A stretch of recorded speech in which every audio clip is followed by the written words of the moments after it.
for joining today. It's a delight to have so many of us here this morning. So, I wanted to take a little bit this morning and talk about the practice form just a touch. Because it's kind of good to know why we're doing what we're doing and what we're doing is good for, and the context of it in our lives. So, see if I can do this clearly and concisely and not ramble on too much. So we come to practice on Sunday, and to me it's like this is a celebration of our practice. It's kind of like a moment to dedicate ourselves to the practice that we're doing. We get this really delightful container where we do a little bit of everything that's kind of important to how we live a Zen life. Okay? Not totally everything, but a lot of everything. Okay? And it starts with our service, our morning liturgy, which is, first off, it's just lovely. If you really pay attention to the words, there's a lot of really lovely stuff in there. And it serves a couple different functions. One function is that, maybe to get here we were running around. Maybe we were a little late, or maybe we had to drive, or maybe our computer didn't work right? For some reason, we may be coming to practice a little bit harried, right? And so the morning service provides this beautiful buffer where we get to turn our attention from the challenges of our mundane life, or it could be something. So I live on the parsonage on the property. And so maybe in the morning my kid's already been up and been screaming at me, and I've already been doing breakfasts and having like dad stuff, right? And so I come out here, and to lead the service first thing, it's like there's this buffer now before the meditation, right? And so at the very least, what it does is it takes our mind away from the mundane and puts it toward the transcendent, right? And that's beautiful, because when we meditate, that's what we're meditating on. And we're meditating on the transcendent. We're not coming to the cushion to meditate on our mundane life problems. At least not in this practice on Sundays. There's lots we can do with meditation and how we resolve ourselves and how we deal with our thoughts and emotions. There's all sorts of that stuff that goes on, but not on this practice. Okay? This practice, we get to set that aside for a little bit. We get a 2-hour break from all that and just get to celebrate the life that we have, celebrate the ability to practice, connect with that divine inner essence, which of course is no essence, but that's for another talk. And the service takes us on a beautiful journey. It hits us right in the face. Ata Deepa, you are this light. Bang! It doesn't give any room for argument. It's not like you're this light sometimes. You're this light maybe. No, it just hits you right in the face. You are this light. So that's how we start. And the rest of it, the whole rest of it is proclaiming, declaring, falling into understanding that simple statement. Right? So we make this opening declaration about what we rely on. We rely on this light, this consciousness, nothing else. And then as we rely on this, we have a mission statement. What is our mission statement? Bring into being a harmonious and loving world through the practice of meditative, compassionate awareness and mindful stewardship. Again, we're not mincing words. Bring into being a loving and harmonious world. We're not here so that we all can feel a little bit better when bad things happen in our relationships. We're here so that we can show up in the world in a way that takes this light and shines it. That makes it unequivocally true for everyone who meets us to say, wow, oh, life is pretty awesome. Yeah, it's miserable sometimes, but it's still amazing. It's still awe-inspiring. And it's misery. Very true statement. And then what? Well, how do we do that? Purification. Essentially, in Hollow Bones, we add the line through meditation and action. And this is where sometimes we meditate to clear ourselves, to clear our energetic centers, to clear the psychic crystallizations that are our negative habitual reactivity. And the key is meditation and action. This is not like many faith traditions where our direct relationship with the divine absolves us of our unskillful behavior. We have to take responsibility for how we show up in the world. We have to show up in alignment with this truth. Through meditation and action, I now confess and purify. So when we see something, we do something. See something, say something, right? And that's a huge commitment. That is not an easy thing to do, right? And so how do we do that? Well, we take refuge. What do we take refuge in? The very quality of our awakened mind. The truth of the teachings that tell us that clear intention, is so important. Meditation, skillful means. We take refuge in the interconnection of this community and the reliance we have on each other to be each other's spiritual friends.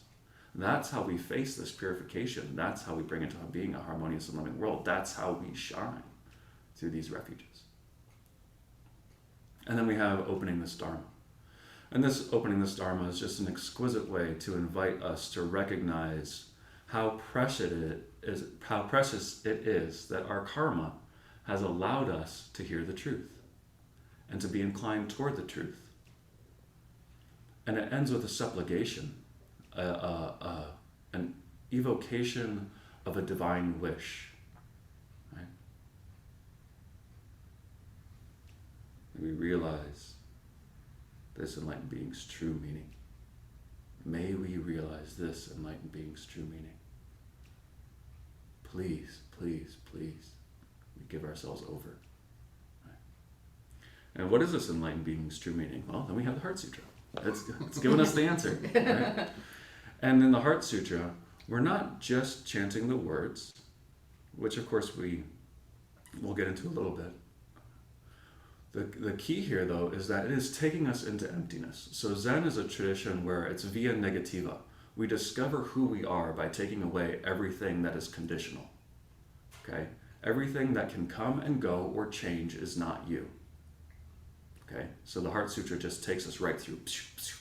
No eyes, no ears, no nose, no tongue, no body, and no mind. Right? We've got the shamanic drumming. Donk, donk, donk, donk, donk, donk. Right? And we fill up our hara and we project. And we go right into it. And we lose our entire consciousness in the energetic vibration of this chant that has led people into shunyata experience for millennia. Right? This is a well-carved cosmic groove. So yes, the words are philosophically true and can teach us a lot. But more importantly, the energetic experience is one that opens our consciousness to an experience of wordlessness. Right? And that's what we're doing. In meditation, we are experiencing direct experience absent of our incessant neurotic internal narrative. Right? And then how do we do that? Well, we honor one of the core traditions with the no shout. No! We're emptying out. We're opening our heart. We're taking our guts and we're putting them on the outside. We're giving everything away. Nothing left. Nothing left. Nothing left. No! And we breathe all the way out until our entire consciousness oozes out of our body and merges with that which is universal. And then we sit in the absolute pure stillness of that moment. Junpo always used to say it was the best sit of the day. The best 2 minutes of your life. Right? And like I said, we give ourselves over to this divine life. So then when we come back, what do we come back to? Pure awareness pervades the whole universe, revealing this self right here, right now. Wow, an ecstatic evocation of that divine life that we have given ourselves over to now fills us back. And through the emptiness, through the void, we experience delightful fullness. We experience the bliss of connection to Source. And we give honor and praise to all of our teachers and teachings. And this is representative. We can't fit every great teacher in there. We'd be here for a long time, right? Representative. We picked some people from different traditions that resonated with Junpo at the time of the Sutra book as a representation of honoring everyone who leads us to this truth. But most importantly, we do the minds. right? Our truly awakened mind, our heartfelt mind, our pure discernment mind, our wisdom mind, right? What is the ultimate teacher? This mind. Kokoro. Kokoro in our tradition is not brain. It's the entire sensory, emotional, cognitive, energetic experience of being a human that goes far beyond our physical brain, our mind. And then we would have the pure awareness Dharani, which we don't do in this context, but it's a delightful, ecstatic celebration of life as well. And then it's like, okay, we've named our purpose, we said what we're here for, how we're going to do it, why we're going to do it, we've connected into that source energy, we've gone through emptiness into fullness, and now it's time to get ready for our life. So what do we have? We have our Awakened One's vow and our 4 awakened vows, which tell us very clearly what we're going to do with our lives. Now, it takes all of our questions away. Right? Oh, now you're facing this situation. Well, what are you supposed to do? Well, recognize it as the never-ending, never-failing manifestation of the mysterious unfolding of truth. Great. Check. Done. Right? I'll simultaneously recognize within myself a field of pure awareness, along with our normal thoughts, feelings, and emotions. Right? I am committed to keeping the container and its contents in view at all times, so that I can act like what? Act like a Christ, a Buddha, a Tara. Compassionately aware and ready, fearless and wise, acting skillfully and appropriately. Whew! No room. No room. That's what we're here for. We come in here so we can go out there and do that. Right? And then we have our 4 awakened vows. Okay? Which are just basically saying everything that I just said, but in a really short form so that you can do it like while you're out in the world. Right? And then we end with bows. The bowing practice is just exquisite. 1, we've been sitting for a while, so it feels great to get up and stretch our legs. But 2, it's bringing us back into activity, but it's bringing us back into activity with a spiritual mindset, because when we're prostrating, we're taking our ego, our personal preferences, the way we would choose to live our lives, and we're supplicating it to the refuges. We're saying, the Buddha is greater than me. My awakened mind is greater than my ego. The teachings, clear intention, wisdom, compassion, skillful means are greater than my personal preferences, are greater than my ego. Right? This world, this community, the truth of our interconnection is greater than my personal preferences and greater than my ego. All of these things are what my ego is in service to. Right? And then we add a 4th vow, a communal vow, which is very much a Hollow Bones things, which is just like, here in this space, in this community, we are co-creating a reality together where we can live this way and take it into the world with the power and strength and unity of community. And that's just the first 15 minutes of this 2-hour block. Right? It's freaking sweet. And then we go in and we have our meditation. Okay, and because of time, I'm not going to go too far into meditation, but we've just had that container set for us, so now we get to have a meditation fully oriented towards this spiritual truth. And then we get up and we get to experience Qigong. Qigong does so much for us, right? It's moving our body, it's stretching, it's strengthening. It's also energetically balancing and harmonizing. It can do bizarre things to our consciousness. It can make us cry, it can make us angry, it can make us laugh, it can make us scream. Right? It can do all sorts of things. It can drop us into a deep meditative state. Over time, though, it builds our attunement to life force and our ability to control it, which aids our meditation and aids the way we behave in the world.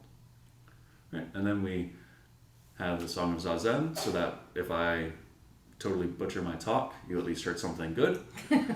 And then we have a little Dharma expression from myself,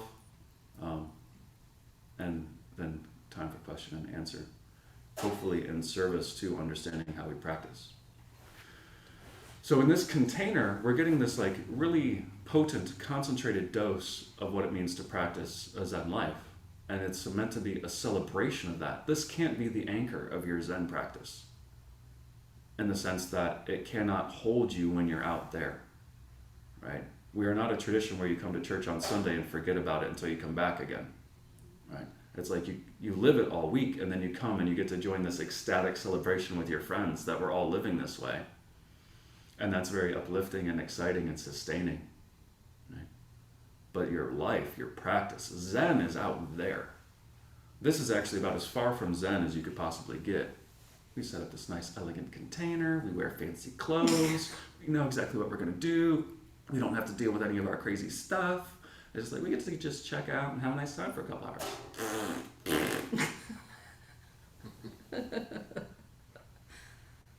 But it's delightful, and it's very helpful. I'm very grateful that you all are here.